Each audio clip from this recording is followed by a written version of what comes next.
Hello, everyone. Welcome to our discussion on the principle of civilian supremacy in the Philippine constitutional framework.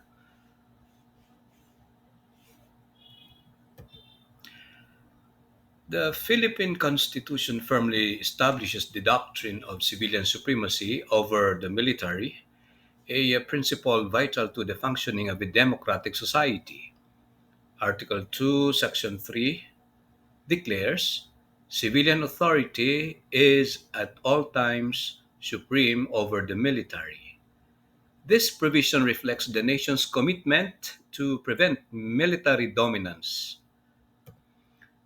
in governance, ensuring that the armed forces remain subordinate to duly constituted civilian authorities. What's the legal philosophy behind this principle of civilian supremacy? The principle is rooted in the fundamental democratic tenet that sovereignty resides in the people and all government authority emanates from them.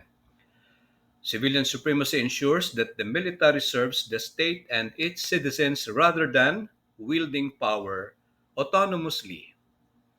This aligns with the social contract theory, where citizens consent to be governed in exchange for the protection of their rights. And the government, including its military apparatus, is accountable to the people. What's the role of the president as commander in chief? While the president is the highest civilian authority and serves as the commander in chief of the armed forces of the Philippines, this does not imply that military officials are subordinate to all civilian officials in a hierarchical sense. Instead, it underscores that the military is under the control of civilian leadership, particularly the president, who must be a civilian. This arrangement prevents the military from operating independently of elected civilian oversight. The armed forces is a protector of the people and the state. Article 2, Section 3 also designates the AFP as the protector of the people and the state, which the goals of securing sovereignty and preserving territorial integrity. This mandate emphasizes that the military's ultimate responsibility is to the nation and its citizens, not merely to the incumbent administration.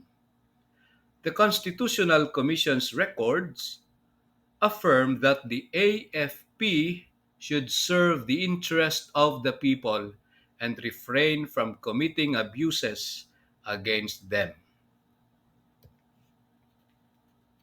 What are the constitutional guarantees of civilian supremacy? Several constitutional provisions reinforce this principle. First, we have the principle of presidential authority. Article 7, Section 18 positions the President as the Commander in Chief of all armed forces, ensuring civilian leadership at the highest level of military command. The second is the oath of service. Article 16, Section 5, Paragraph 1 requires members of the Armed Forces of the Philippines to swear allegiance to the Constitution, the supreme law representing civil governance, and the people's will. How about the discussion civilian courts and military personnel? Members of the armed forces of the Philippines are subject to civilian judicial processes for crimes penalized under civil law, as stipulated in Republic Act number 7055. Now, exceptions occur when offenses are service oriented or service connected, in which case court martial proceedings apply.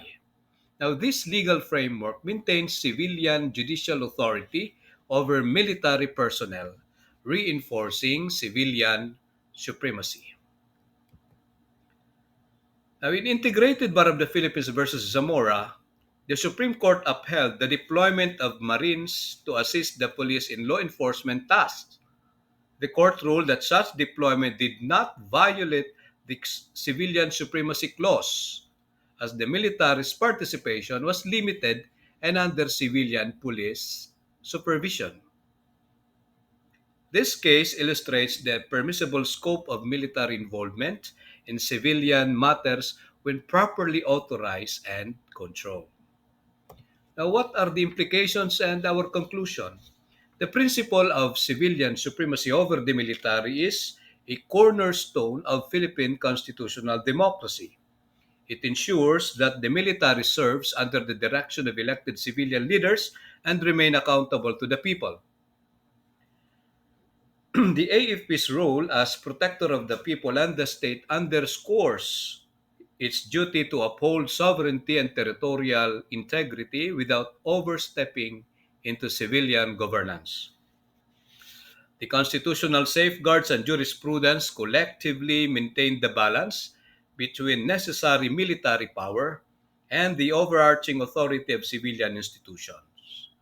Upholding this principle is essential for preserving democratic governance and preventing the encroachment of military influence in civilian affairs. Thank you very much.